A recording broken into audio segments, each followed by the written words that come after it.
Hello বন্ধুরা, আপনারা সবাই কেমন আছো? আশা করে খুব ভালো আছো। আমিও খুব ভালো আছি। আমাদের ফ্যামিলি ব্লগ সব থেকে আপনাদের স্বাগত। তো আমি নতুন ভিডিওর সঙ্গে চলে এসেছি আপনাদের কাছে। আপনারা সাথে থাকো, পাশে থাকো, এমন দেখতে থাকো। ভিডিওটা স্কিপ না করে পুরো সম্পূর্ণটুকুন দেখবে, আশা করে খুব ভালো লাগবে। তো আজকে নতুন রেসিপি বলতে কি, আমি আমের আচার বানাবো, মশলা আচার। তো কাঁচা আম দিয়ে বানাবো। তো আমি 6টা আম নিয়েছিলাম, আর 6টা আম নিয়ে আমি সেগুলো ভালো করে ধুয়ে কেটে লবণ হলুদ মাখিয়ে সেগুলো আমি 2 ঘন্টা ঢাকা দিয়ে রেখে দিয়েছিলাম। তারপরে যে আমের থেকে জল বেরিয়েছিল সেই জলটুকুন ফেলে দিয়ে আমি এই রোদ্দুরে শুকোতে দিয়েছি। আর এই রোদ্দুরে 2 ঘন্টা শুকালে হয়ে যাবে, যা রোদ্দুর পড়েছে আমগুলো। আর দেখো কত সুন্দর কিন্তু লম্বু বাগান, পুরো একদম ভালোই লাগছিল কিন্তু। তো আমি হাওয়াও খুব হচ্ছিল, তো তার জন্য চলে এসেছিলাম লম্বু বাগানে। তো দেখো এই যে আম শুকোতে দিয়েছি, আর যে আম তেলটা বানিয়েছিলাম সেটা কিন্তু আমি আপনাদের সঙ্গে শেয়ার করতে পারিনি কোনো একটা কারণে। তো সেইটা আমি আপনাদের সামনে শেয়ার করতে পারিনি। তো আমি এর জন্য মশলা আচারটা নিয়ে চলে এসেছি আপনাদেরকে দেখাবো বলে। তো যদি ভালো লেগে থাকে আমার ভিডিও, তো কমেন্ট বক্সে মেসেজ লিখে পাঠিও। আর খুব যদি ভালো লেগে থাকে তাহলে লাইক করে দিও। তো চলো আমি দেখাবো মশলা আচার কীভাবে বানাবো। আর দেখো আমি এই গরমের মধ্যে কিন্তু মশলা আচার কিন্তু সবারই খেতে ভালো লাগে, ছোট বড় সমস্ত সবারই ভালো লাগে মশলা আচার খেতে। আর তার জন্য আমি বাড়িতেই ভাবলাম যে মশলা আচার বানানো যাক। তো চলো আমি দেখাচ্ছি তোমাদেরকে মশলা আচারে কি কি দেব। তো দেখো আমি ফার্স্টে নিয়েছি, দেখো এটা ছিল মৌরি ছিল, তারপরে ছিল সর্ষে, তারপর ছিল মেথি দানা, তারপর ছিল ধনে, তারপর ছিল সাদা জিরে। আর কড়াইটা আমি ধিমে আঁচে আগের থেকে যেহেতু বসিয়েছিলাম, ভালোই গরম হয়ে গেছে। কম আঁচের মধ্যে সর্ষেগুলো আমি ভেজে নেব। সর্ষে শুধু না, বাকি যে উপকরণগুলো ছিল সেগুলো আমি ধিমে আঁচে কিন্তু ভাজবো। আর বেশি ভাজা হবে না, হালকা স্লাইড একটু গরম গরম হবে, অল্প অল্প গরম গরম হবে। আমি হাত দিয়ে দেখাচ্ছি, দেখো পুরো যেটা হাতে সহ্য করা যায় যেরকম গরম, সেই হিসেবে শুধু হালকা স্লাইড গরম হবে। তো আমি এগুলো কিন্তু পরপর করে এইভাবে ভেজে নেব একটা করে। আর আমি বাড়িতে মশলা আচার বানাই, তো আমার ননদ বলে তুই তো বিহারি, এর জন্যই তুই শুধু মশলা আচার এই সমস্ত রুটির সঙ্গে ভাতের সঙ্গে খাইস। তো এটা বলে কোনো কথা না, বিহারি হলেই যে আচার ভালো বাজবে সেটা কোনো বিষয় না। এই গরমের মধ্যে সবারই ভালো লাগে, ডাল দিয়ে খেতে, রুটি দিয়ে খেতে ভালোই লাগে আচার। তো আমি ভাবলাম দোকান থেকে কিনে আনবো, তো বাড়িতেই বানানো যাক, বছরের আচার বাড়িতেই বানিয়ে নিই। তো আমি সারা বছরের আচার বাড়িতেই বানিয়ে রাখি, তো আমি এবছরও তাই বানাচ্ছি। তো দেখো আমি পুরো কিন্তু সবকটা ওরকম করে ভেজে নেব। আর যা গরম পড়েছে, এই গরমে ভালোই লাগবে আচার খেতে। তো দেখো আমি সবকটা ভেজে টেজে নিয়ে তারপর এগুলো ঠান্ডা করব, যেহেতু মিক্সচার মেশিনে দিতে হবে। ঠান্ডা না করলে আমি মিক্সচার মেশিনে দিতে পারবো না। আর তোমরা চাইলে এগুলো কিছুক্ষণ রেখে দিয়ে এমনিও ঠান্ডা করে নিতে পারো, পরে এগুলো পাউডার করে দিতে পারো। তো আমি যেহেতু ভিডিও বানাচ্ছি, আমাকে এখনই ঠান্ডা করতে হবে, আমি টাইম নিতে পারবো না। ওই জন্য আমি এটা পুরো ধরে নিয়ে থালা পাখার তলে নিয়ে যাব, টেবিল পাখা চালিয়ে দিয়ে আমি এগুলো পুরো ঠান্ডা করে নেবো মশলাগুলো। তো বদি বলছিল কিছুক্ষণ রেখে দে, তো আমি বললাম ভিডিওটা অনেক বড় হয়ে যাবে, এর জন্য আমি পাখার হাওয়ায় ঠান্ডা করে নিলাম। ঠান্ডা করে নেওয়ার পরে এগুলো আমি মিক্সচার মেশিনে কিন্তু পাউডার করে নেব।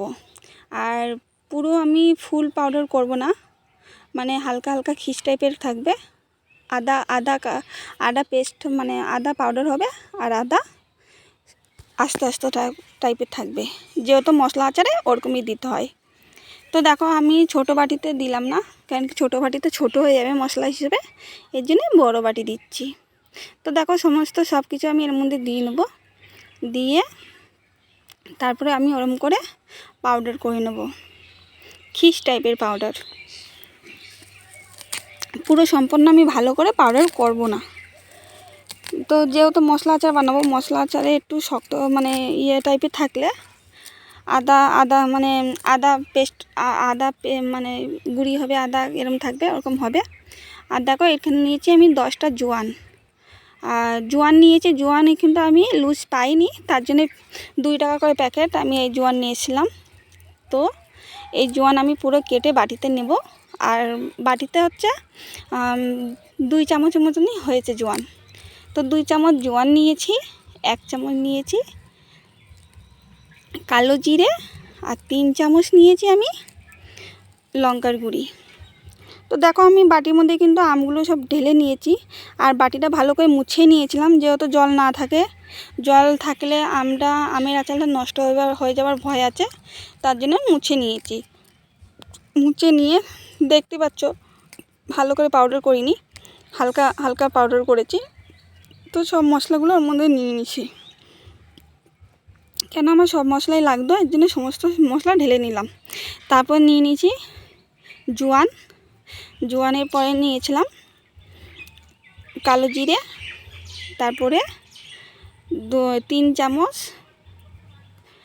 গুঁড়ি পাউডার লঙ্কা নিয়েছি, গুঁড়ি লঙ্কা নিয়ে, আর তেল যা নিয়েছিলাম, তেল পুরো সম্পূর্ণ লাগবে না। আর ভিনিগার নিয়েছিলাম, আর ভিনিগার লবণ যদি স্বাদ অনুযায়ী যদি দেওয়া হয় না, তাহলে মশলাটা নষ্ট হওয়ার ভয় খুব কম থাকবে।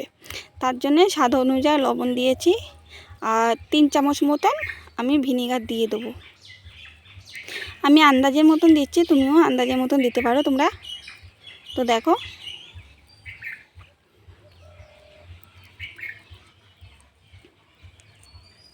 আর তোমাদের মশলা আচারে কিন্তু বেশি তেল লাগবে না, যাতে মশলাটা যাতে ভেজে আমগুলো পুরো মশলার সঙ্গে যাতে পুরো মাখানো যায়, সেই হিসেবে কিন্তু তেল নিতে হবে। তো আমি অর্ধেক তেল ঢেলে নিয়েছি, আমি পুরোটুকুন তেল কিন্তু ঢেলে নেইনি। নেওয়ার পরে আমি হাতা দিয়ে কিন্তু সবকটা মানে মশলা দিয়ে আমগুলো সবকটা কিন্তু মাখিয়ে নেব। আর ভালো করে মাখিয়ে নিতে হবে, যাতে আমের গায়ে পুরো মশলাটুকুন লেগে যায়, তেল মশলা সবটুকুন লবণ টবণ সব মিক্স হয়ে যায়, তাহলে কী হবে, ভালো হবে। আর এটা কিন্তু কাচের জারে রাখতে হবে। আর কাচের জারে থাকলে তোমার 2-3 বছর থাকলেও তোমার আচারটা নষ্ট হবে না। আর এমনি প্লাস্টিকে রাখলেও নষ্ট, তবু বছরখানিক থাকে, কিন্তু ভালো হয় কাচের জারটা নিলে। তো আমার কাছে ছোটো কাচের জার ছিল, তো আমি ওতেই রাখবো। তো দেখো আমি কিন্তু সব কটাই কিন্তু ভালো করে মিক্স করে নিচ্ছি, দেখতে পাচ্ছ যে ভালো করে মিক্স হয়ে যাচ্ছে, সুন্দর করে আমি মিক্স করে নেব।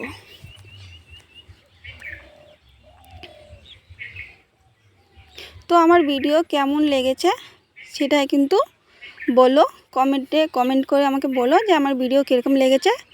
যদি খুব ভালো লেগে থাকে তাহলে সাবস্ক্রাইব করে দিও, এমন ভিডিও দেখার জন্যে, যে সবার ফার্স্ট ভিডিও আপনার ধারে যায়। তো দেখো আমি সব কটা মিক্স করে নিচ্ছি, মিক্স করে সব বয়মের মধ্যে ঢুকিয়ে নেবো। আর বয়মের মধ্যে ঢুকিয়ে নিয়ে আমি একটু ঠেসে ঢুকাবো, যেহেতু ফাঁকাটুকুন না থাকে।